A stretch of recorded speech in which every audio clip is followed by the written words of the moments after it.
아멘. 우리말에 꼴이라는 말이 있습니다. 꼴. 이 꼴이라는 말을 여러분 정확히 아십니까? 이 꼴이라는 말을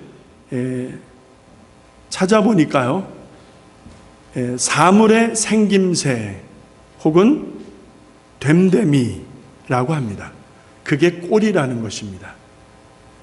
그러니까 한마디로 모양이다 이렇게 말할 수가 있고요. 영어 단어로는 shape라는 말입니다. shape. 어떤 형태. 이런 거를 꼴이라 이렇게 말을 합니다.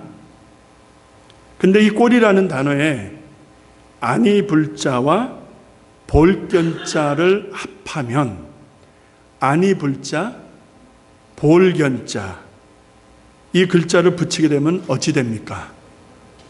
꼴불견이 됩니다. 꼴불견. 이 꼴불견이라는 단어를 정확하게 이해하십니까? 꼴은 뭐라 그랬죠? 모양, 됨됨이. 불, 아니다라는 거죠. 견, 보다라는 거예요. 잘 해석해 보시면 그리 어렵지는 않을 것 같습니다만, 쉽게 한마디로 한다면 도저히 못 봐줄, 눈꼴 사납다 그러죠, 우리말에. 도저히 눈으로는 못 보는 그런 상태, 봐줄 수가 없는 그런 비유가 거슬리는 그런 상태, 그런 일, 그런 사람, 이거를 통칭적으로 꼴불견이라고 말할 수 있을 것입니다. 자, 우리가 사는 생활 속에서 이런 일들이 많이 있잖아요. 내 입에 아유 참 꼴불견이야 라고 말하는 경우도 있고, 남들이 나를 향해서 어떤 현상, 어떤 사건을 향해서 참 꼴불견이야 라고 말하는 경우도 없잖아 있다는 것입니다. 황당한 사건을 두고 황당한 일을 겪을 때 혹은 그런 사람을 지칭하여 이런 표현을 할 것입니다. 저는 사무엘 하 6장에 나오는 말씀을 가지고 한 예를 들어보려고 합니다. 근데 사무엘 하 6장에 나오는 다윗의 한 사건을 통해서 이 예를 들어보려고 할 때에 여러분에게 역사적인 배경을 좀 말씀을 드려야 할 것 같습니다. 그래서 사무엘 하 5장, 6장을 한 덩어리로 봐야 되고, 5장부터 보게 되면은 그 역사적인 배경은 5장 1절부터 이제 마침내 다윗이 이스라엘의 전체를 대표하는 왕으로 즉위하게 됩니다. 마침내 왕이 된 거예요.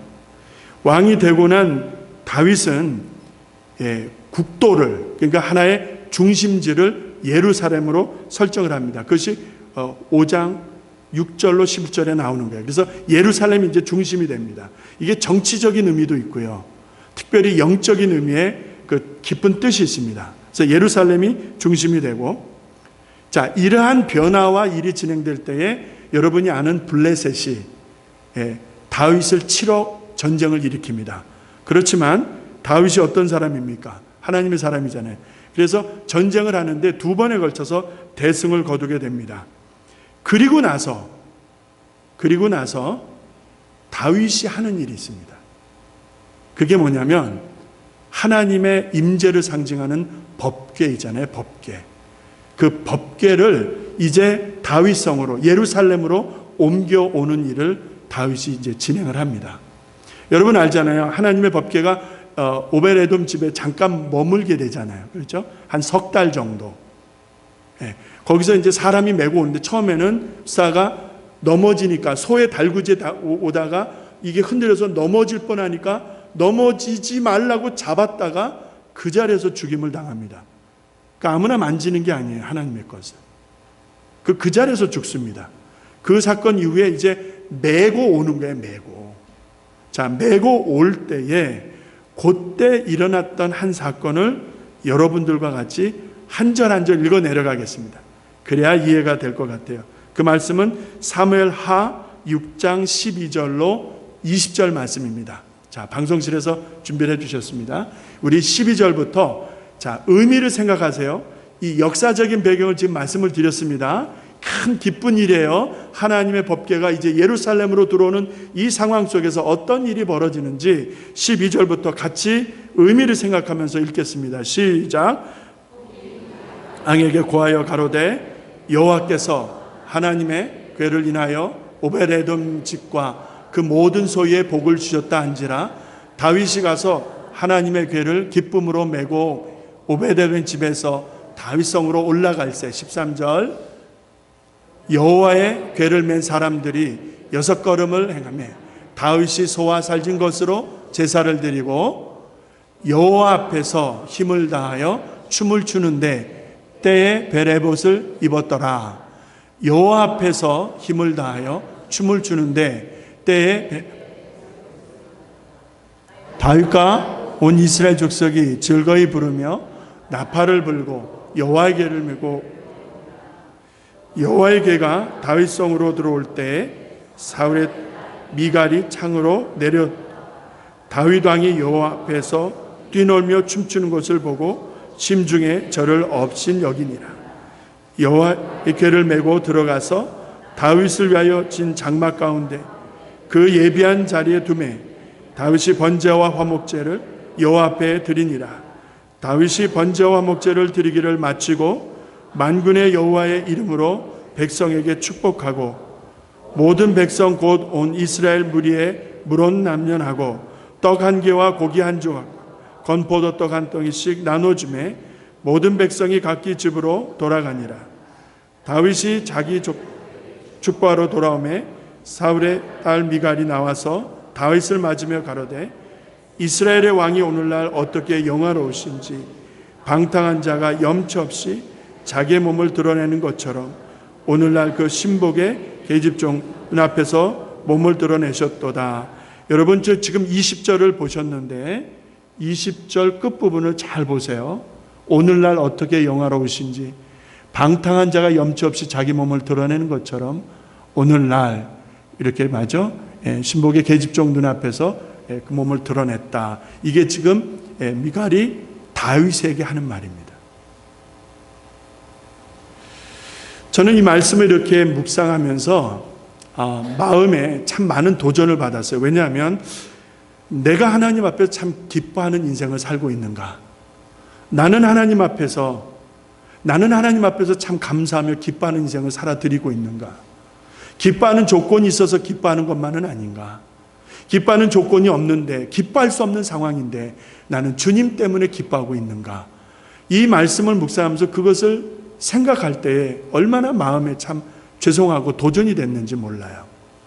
이 읽은 말씀에 두 인물이 대조를 이룹니다. 하나는 다윗이고 하나는 미갈입니다. 다윗은 하나님의 법궤가 성 안으로 들어오는 것을 보고 이 어린아이가 막 철부지가 뛰노는 것처럼 노래하며 뛰놀고 있는 거예요. 덩실덩실 춤을 추면서. 원래 히브리 민족은 절기 때나 국가적인 큰 축제가 있을 때 노래하며 춤추는 그런 어떤 풍습이라 그럴까요? 그런 게 있었어요. 그렇다 할지라도 다윗은 지존이잖아요. 다윗은 왕이잖아요. 왕이면 채통을 지켜야죠. 위엄이 있어야죠. 권위가 있어야죠. 이게 무슨 일입니까? 덩실덩실 춤추며 이게 왕 같지가 않은 거예요. 자, 그러한 일을 지금 연출하고 있는 것입니다.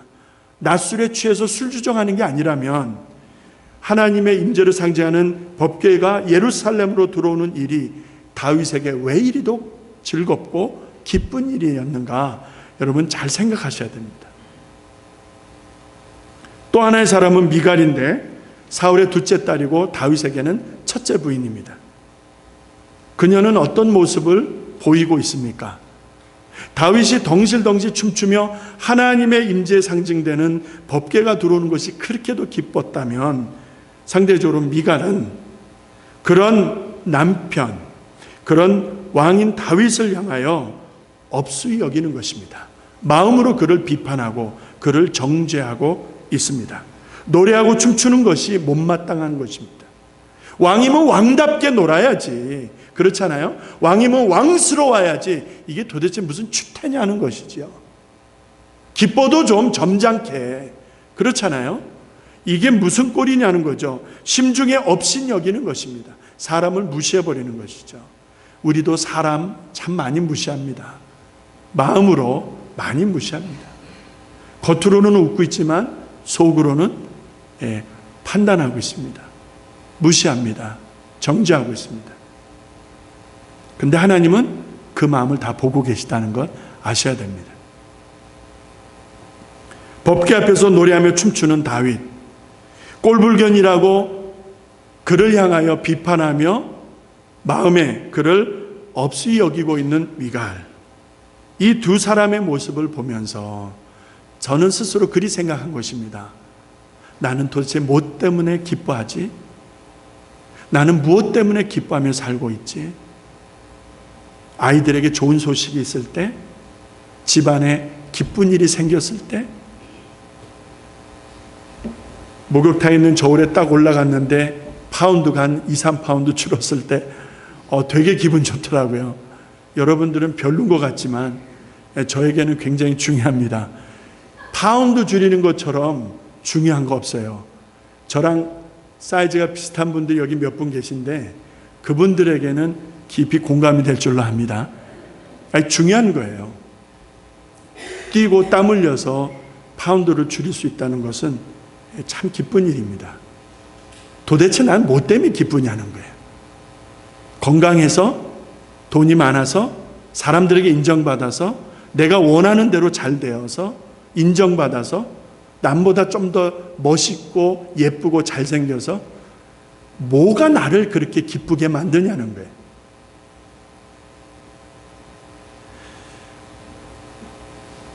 못마땅히 여기고 있는 미갈의 모습을 보면서 어쩌면 내가 이런 모습으로 살고 있지는 않았는지 모르겠다. 그 생각도 한번 하게 되는 것입니다. 다윗이 왜 이렇게 기뻐하죠? 잘 생각하셔야 됩니다. 다윗이 왜 이렇게 기뻐하죠? 다윗이 기뻐하는 그 이유를, 춤을 추며 기뻐하는 그 모습을 마음에 잘 그려보시면서 오늘 말씀을 같이 나눌 수 있기를 바랍니다. 앞서 말씀드린 대로 스스로에게 제가 물었어요. 너는 뭐 때문에 기뻐하니? 제가 저에게 묻는 거예요. 넌 도대체 언제 기뻐하니? 왜 기뻐하니? 무엇 때문에 너는 기쁘냐? 스스로에게 물어봅니다. 기쁠 만한 이유가 있을 때 기뻤던 거죠. 주님으로 인해서 기뻐했던 일이 얼마나 되는가 생각해 보니까 별로 없는 것 같아요. 주님 때문에 기뻐해야 되는데, 주님 한 분 때문에 만족해야 되는데, 그분이 나의 기쁨이고 전부여야 하는데 실은 그렇지가 않다는 것입니다. 아니에요. 여러분 정말 주님 때문에 기쁘셔요? 여러분 정말 주님 때문에 기쁘십니까? 네. 봐요, 아니잖아요. 사도 바울이 빌립보 교인들을 향하여 뭐라고 그랬느냐면 Rejoice in the Lord always. 주 안에서 항상 기뻐하시오. I will say it again, rejoice. 이 말을 합니다. 다시 말을 하는데 기뻐하십시오. 부탁이 아니죠. Please, would you? 이게 아니죠. 바로 꽂는 것이죠. 명령이죠. 기뻐하라는 하나님의 준엄한 말씀이다. 그렇게 믿습니다. 그런데 실상은 내가 기뻐하지 못하는 거예요. 기뻐하지 않는 거예요. 주님 때문에 기뻐하기보다는, 말씀 때문에 기뻐하기보다는, 은혜로 인해서 기뻐하기보다는 돈 때문에 기쁜 거예요. 공돈 생겨보세요. 괜히 신나는 거예요. 자꾸 어디 가고 싶고, 내가 뭐 좀 사줄까? 와, 그럼 내일. 돈 때문에 기쁜 거예요. 그렇지 않으세요? 상대적으로 지갑이 비어보세요. 왜 이렇게 서늘합니까? 왜 이렇게 몸이 무겁습니까? 자식 때문에 기쁘시죠? 자식이 잘 되면 얼마나 기쁘십니까? 상대적으로 자식이 잘 안 돼 보세요.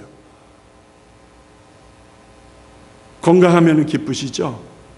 의사를 만났는데 의사가 아이고 참 운동을 많이 하셨나 봐요. 웰빙 하셨나 봐요. 아주 좋습니다. 그러면 좋으시잖아요.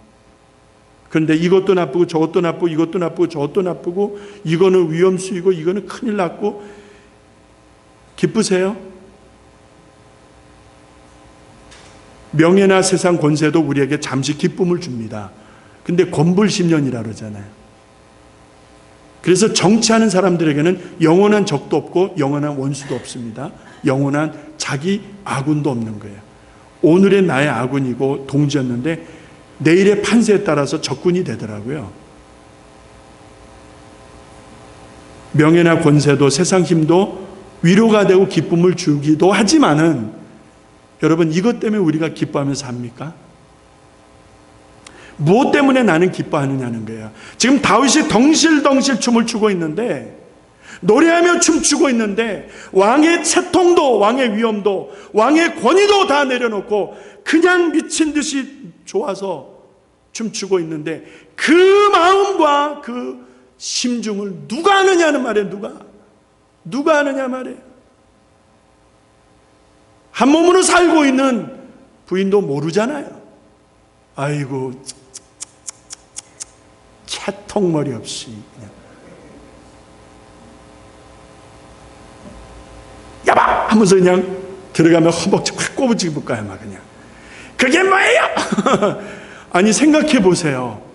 옆에 있는 스파우스가 이해를 못하면 누가 이해를 합니까? 그렇잖아요. 옆에 있는 아내나 남편이 이해를 못하면 누가 이해를 해줘요?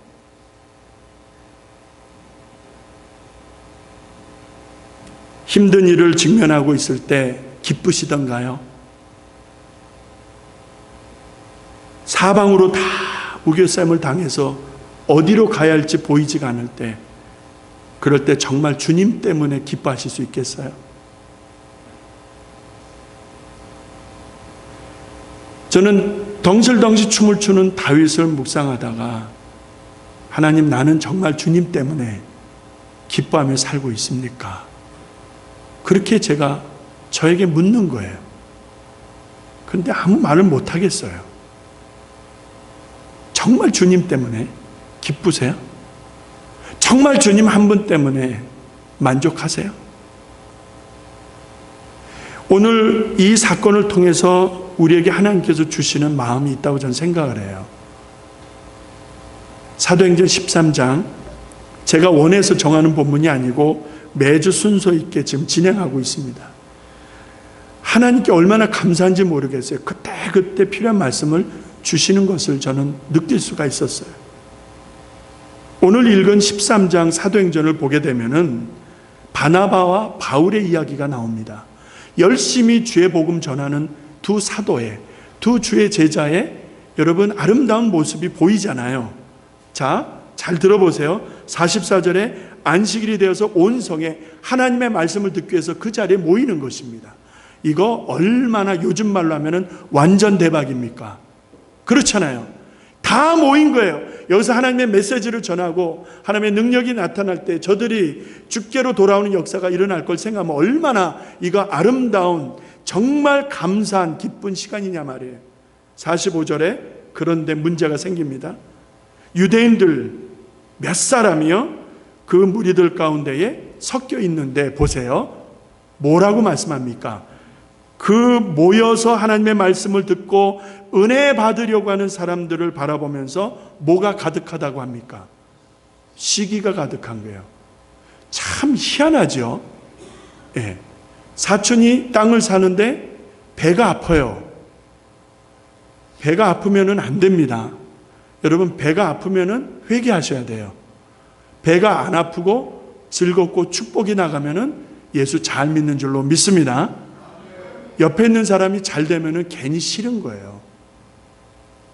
옆에 있는 사람이 잘 안 되고 죽을 쓰면은 괜히 좋아서 억지로 위로를 하죠. 왜 시기합니까? 하나님의 말씀을 듣고 은혜 받고 정말 놀라운 그런 어떤 은혜와 하나님의 능력을 볼 수 있는, 체험할 수 있는 그런 은혜의 자리인데 보세요. 여러분, 왜 시기를 해야 되는 것입니까? 그 자리를 시기하고 있습니다. 바울이 증거하는 복음에 대해서 변박하고 비방까지 합니다.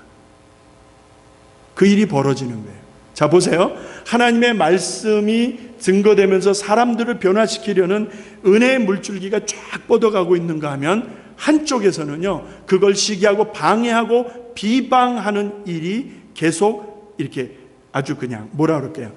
같이 흘러가고 있는 분위기를 느껴볼 수가 있는 것입니다. 다른 족속도 아닌데 동족 유대인인데 그런데 피를 나눈 같은 동족 안에서도 여러분 이렇게 집요하게 비방을 합니다. 50절에 보니까 뭐라고 돼 있어요?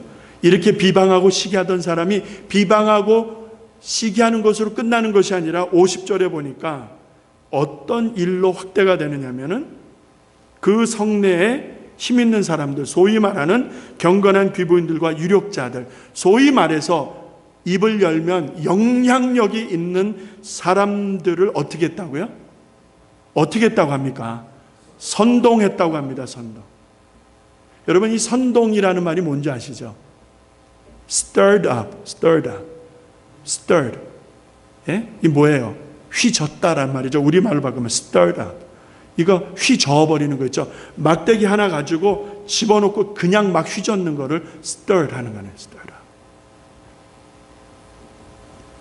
선동이에요. 소위 말하는 영향력 있는 사람에게 딱 붙어가지고 stirred 해버리는 거예요. 그 일의 결과가 무엇인지 아십니까? 바울과 바나바가 모진 핍박을 당하다가 그 지경에서 쫓겨나갑니다. 하나님이 참 싫었어요. 하나님, 옳고 그른 것을 가려주셔야죠. 옳은 사람, 틀린 사람을 하나님께서 구별시켜 주셔야죠. 거기에 은혜 받으려고 말씀 받으려는 수많은 사람들이 모여 있었는데 하나님 이렇게 되면 어찌 되는 것입니까? 하나님 너무 야속했어요. 두 사도가 주의 제자가 핍박받고 그 지경에서 쫓겨나가는 것으로 끝이 납니다. 바나바가 그리고 바울이 핍박받아야 할 이유가 있었다면 주님의 복음을 전한 그 이유밖에는 없습니다. 다른 이유가 없더라고요. 주의 복음을 전한 그 이후에는 다른 잘못이 없어요. 누구를 비방했거나 남의 돈을 훔쳤거나 그렇죠. 남에게 피해를 줬거나 그런 죄목이 보이지가 않습니다. 그런 일에 연루되지도 않았습니다. 단지 그들에게 미움을 받았고 하나님의 복음을 전하는 일의 시기를 그들이 하면서 결국에는 비방하고 힘 있는 자들을 등에 업고 여러분 어떻게 해요? 쫓아내는 거예요. 핍박하면서. 우리가 잠시 바울과 바나바의 입장이 되어 보십시다. 여러분이 바울과 바나바가 되어 보시는 거예요. 저도 바울과 바나바의 입장에 서 보는 것입니다. 어떤 느낌이실까요? 여러분의 마음속에 어떤 마음이 드실까요? 열심히 복음을 전하고 주의 말씀을 가르치려는데 방해꾼이 집요하게 문제를 만들고 결국에는 핍박받다가 그곳에서 쫓겨나가는 그 입장에 놓였다면 여러분 마음이 어떠시겠어요? 정직하게 고백해 보세요. 저는 억울하다, 서럽다, 속이 너무 아프다 이렇게 써봤어요. 하나님이 원망스럽다 이 말도 써보았어요. 솔직한 마음일 것 같아요. 억울하니까 저렇게 나쁜 사람들이 판을 치니까 하나님의 의는 어디 있을까? 하나님 도대체 이게 뭘까? 하나님에 대해서 너무나 속상하고 싫은 거예요. 자, 그렇게 끝나는 줄로 알았는데 근데 그게 끝이 아니더라고요. 저의 허를 찌르는 하나님의 말씀이 하나 남아있더라고요. 오늘 우리들의 정신을 뻗떡 들게 하는 하나님의 기막힌 말씀이 하나 더 남아있더라고요. 그게 바로 무슨 말씀입니까? 52절 끝부분의 말씀입니다. 52절의 말씀을 보면 뭐라고 말씀하는지 여러분 보시기 바랍니다. 제자들은 무엇과 무엇이 기쁨과 성령이 충만하니라. 그 51절에 보시게 되면은 그런 말씀이 있어요. 핍박을 받고 쫓겨나가는데 그렇게 쫓겨나가는 제자들의 모습 속에 여러분 기쁨이 있었다. 이해가 안 되는 거예요. 나는 이해가 안 되는 거예요. 이 기쁨이 뭘까? 이 기쁨이 뭘까? 혼자 고민하면서 생각을 했어요. 참으로 파괴적이고 정치적인 소수의 유대인들이 복음을 전파하는 하나님의 일을 증거하는 그 일에 집요하게 회방하고 있는데, 그 일에 바울과 바나바와 제자들이 주님 앞에 귀하게 쓰임을 받고 있는데 어찌하여 이런 일이 있는고?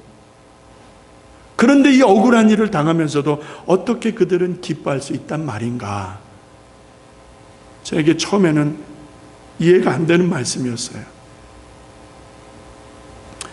나를 미워하고 회방하고 쫓아내는 사람들을 향하여 하나님께 울부짖으면서 기도하면서 쟤네들 좀 하나님 손봐주세요. 저렇게 나쁜 사람이 어디 있어요? 저렇게 불법을 행하는 자들이 어디 있습니까? 하나님 진노하세요. 기도하게 됩니다. 기도해야 되겠죠. 이에는 이 칼에는 칼이죠. 미치지 않고서야, 헷가닥 맛이 가지 않고서야 어떻게 여기서 기뻐한다는 말이 가능합니까? 어떻게 기뻐할 수가 있는 거예요? 어떻게 기뻐할 수 있는 상황입니까? 아니잖아요, 지금 그런 상황이. 제자들이 땀 흘려 노력해서 얻은 결과도 아닌데 그렇게 수감에 애쓰며 복음 전하다가 미움을 받고 시기와 핍박을 받다가 쫓겨나가는 그 뒷모습이 뭐 좋다고. 그런데 이 기쁨이 어떤 기쁨인가? 하나님의 말씀을 이렇게 살펴보다 보니까 이게 엄청난 말씀이더라고요. 여러분, 오순절이 이름에 성령께서 불의 혀같이 갈라지는 모습으로, 그 다음에 바람 같은 소리로 한 곳에 모여있는 제자들 가운데 임하셔서 능력 주시고 제자들이 다 성령 충만 받죠. 그게 사도행전 2장 3절 4절의 말씀입니다. 그 같은 장 2장에서 쭉 내려가서 46절에 보게 되면은 제자들이 기쁨과 순전한 마음으로 떡을 떼고 라는 말이 나와요. 성전에 모이기를 힘쓰며 사도들의 가르침을 받고 순전한 마음, 기쁜 마음으로 떡을 떼었다라는 거예요. 제자들 가운데, 그 은혜 받은 사람들 가운데 기쁨이 있었다는 거예요. 그들이 기뻐할 수 있는 상황이 못 된다는 거 여러분 아시죠? 그들이 얼마나 위험한 지경에 있었는지를 아시지요? 예루살렘을 떠나지 말라는 주의 말씀에 순종해서 기도하면서 은혜 받으며 힘을 얻으며 있었지만은 사실은 그들은 상당히 뭐라 그럴까, 그 도시 안에서, 그 상황 안에서는 상당히 어려운 형편, 위험한 형편에 있었던 무리들이죠. 그런데 그들에게 기쁨이 있었다는 거예요. 사도행전 8장에 보면 사도들이 사마리아 지역에 가서 복음을 전할 때 그 복음을 받는 사람들에게 안수하니까 그들이 성령 받고 은혜 받고 기뻐하는 일들이 막 일어나는 거예요. 거기서 기쁨은 뭐냐는 거예요. 그들이 돈이 생겨서 기뻐하는 거예요. 그들이 사회적으로 지위가 높아져서 기뻐하는 거예요. 그들의 자녀들이 잘 되어서 기뻐하는 거예요. 그런 거 아니잖아요. 제자들이, 사도들이, 하나님의 사람들이 안수하고 복음 전하고 변화되어지고 은혜 받고 하는 가운데서 그 사람들에게 기쁨이 있었다는 이 표현이 뭐냐는 거예요. 가이사랴 지방에서 베드로 사도가, 좀 더 정확하게 얘기하면은 사도행전 10장입니다. 사도행전 10장에서 베드로가 복음을 전할 때 그 복음을 듣고 깨닫고 믿는 사람들이 논란이라 라는 표현이 나옵니다. 논란이라, 44절로 46절 사이에 논란이라 라는 말, 이 놀란다는 것이 무서워서 놀라고 깜짝 놀라서 놀라 이런 것이 아니라 결국 하나님의 은혜의 말씀 앞에 저들이 기뻐하며 변화되는 이 상황을 말하고 있는 것이겠죠. 이런 말씀들을 묵상하다 보니까 시기하고 미워하는 사람들에게 결국 선동되어지고 힘을 모아서 공권력을 통해서 이 제자들을, 이 사람들을 그 성에서 쫓아내는 이 상황에서 쫓겨나가는 이 사람들이 기뻐할 수 있었던 이 기쁨이라는 것을 이해가 되더라고요. 집요하게 선동하고 회방하는 그 사람들의 눈에는 꼴불견이에요. 이 저놈들 하나님 전한다고 그렇게 난리법석 떨더니 저 꼴 좀 봐, 저 꼴 좀 봐. 얼마나 사람들이 비웃으면서 조롱하며 손가락질 했을까요? 여러분 생각해 보세요. 소위 말하는 귀부인들과 유력자들을 등에 업고 밀어버리는데 힘으로. 세상 사람들 그곳에서 그렇게 악행을 저지르는 사람들의 눈에서는 쫓겨나가는 하나님의 사람들의 뒷모습은 꼴불견이다 이 말입니다. 꼴불견. 그런 꼴불견에 비유되어질 수 있는 바울과 바나바, 하나님의 사람들의 모습에 기쁨이 있었다는 이 기쁨, 여러분 궁금하지 않으세요? 오늘 마지막 말씀에 제자들에게 기쁨과 성령이 충만했다라고 말씀합니다. 여기에 답이 있습니다. 성령 충만했던 결과입니다. 바울과 바나바가 그리고 주의 제자들이 성령과 영이신 하나님과 평소 어떤 관계였는가 하는 것을 알 수 있는 거예요. 성령 충만하니까 기쁜 모습이 보여지는 거예요. 성령 충만하니까 기도에 지치지 않는 모습이 보이는 거예요. 성령 충만하니까 사랑하며 섬기는 모습이 있는 거예요. 내 노력을 한번 해봅시다. 몇 번이나 하시겠습니까? 기도하자로 하면 나오시겠어요? 뭐 하자로 하면 하시겠어요? 여러분 하나님의 영에 감동되어지고 하나님의 은혜가 있으니까 하자 하면 하는 거예요. 그리고 내가 해도 열심히 해도 주님의 은혜가 있으니까 지치지 않고 기쁨으로 하는 거예요. 자원하는 마음으로 하는 거예요. 성령 충만한 결과였습니다. 기쁨이라는 것이.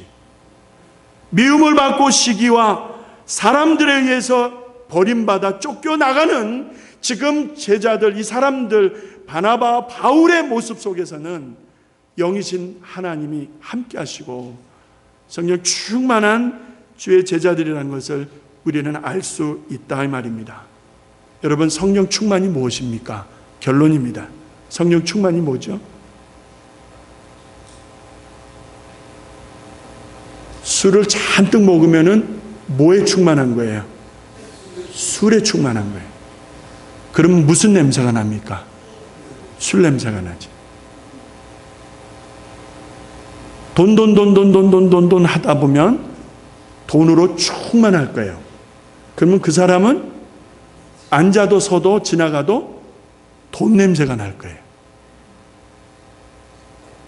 무슨 말씀인지 아시겠죠? 나는 고기를 안 먹었는데 옆에 있는 사람이 고기를 구웠거든요. 난 고기 안 먹었어요. 나는 해물 순두부 먹고 왔다고. 그런데 딱 와서 앉았으니까 고기 잡섰어? 나 고기 안 먹었다 이 말이요. 자, 무엇이 냄새가 나느냐는 거예요. 내 속에서. 성령 충만이라고 하는 게 무엇일까? 성령 냄새가 난다는 것이겠죠. 성령 충만이 이례적으로 끝나는 사건이 아니라 여러분 기도하다 은혜 받고 붕에 가서 은혜 받고 성령 체험하고 할 수 있어요. 그거 다 해요. 성도들이 다 경험할 수 있는 일이에요. 근데 성령 체험하고 충만은 다릅니다. 전혀 다른 차원이죠. 성령 체험한 사람이 성령 충만으로 착각하면 대단히 위험해집니다. 성령 충만은 결국에는 주님이 나의 주인이십니다 라는 사실을 매일 매 순간 매 사건 속에서 인정하면서 주님 안에서 철저하게 주의 순종하며 사는 사람을 말하는 것입니다. 이거는 계속적인 행위를 말하는 거예요. 이례적인 행동이 아니라 계속적인 행위입니다. 성령 충만은 주님과의 관계성을 말하는 것이겠죠. 제자들이 바울과 바나바가 성령 충만했다고 합니다. 그래서 그들은 기뻐할 수 있었던 거예요. 성령 충만하니까 웃을 수 있었던 거예요. 성령 충만하니까 그들이 때려도 맞고 가는 거예요. 욕하는 거 알아요. 욕하는 거 다 들어요. 그런데 가는 거예요, 그냥. 돈 때문에, 힘 때문에, 건강 때문에, 자식 때문에 기뻐하는 사람들이 알 수 없는 성령 충만하기 때문에 누릴 수 있었던 제자들의 그 기쁨, 사람들이 알겠느냐는 거예요. 요즘 세상이 떠들썩합니다. 왜요? 아시죠? 애슐리 메디슨이라고 하는 이 사이트가 해킹을 당해서 이게 지금 일파만파로 아마 퍼지나 봐요. 매우 시끄럽습니다. 이게 어떻게 후폭풍을 몰고 올지 예측을 못한다고 그래요. 50여 개국 이상의 나라들이 다 관련되어 있고 거기에 가입되어진 사람들의 숫자는 이루 말할 수가 없겠죠. 한국의 경우 co.kr, gov. 이런 거 있죠.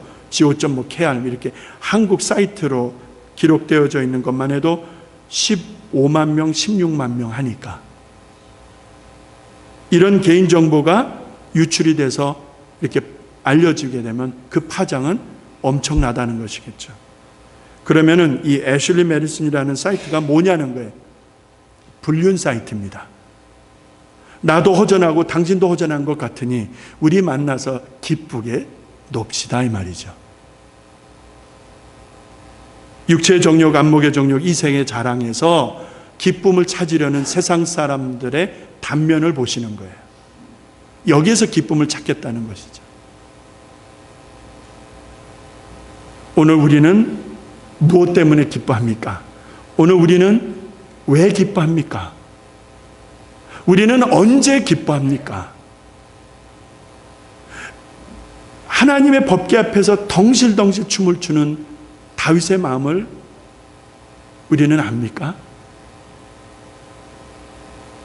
욕을 하고 비난하고 쫓아내는 사람들을 뒤로 하고 그곳을 떠나는 제자들에게 기쁨이 있었다는 그 기쁨을 아시겠습니까? 하나님 안에 있는 자에게 주어지는, 성령 안에 있는 자에게 주어지는 하나님의 특별하신 은혜인 줄로 믿습니다. 이렇게 기뻐하시면서 사시기를 축원합니다.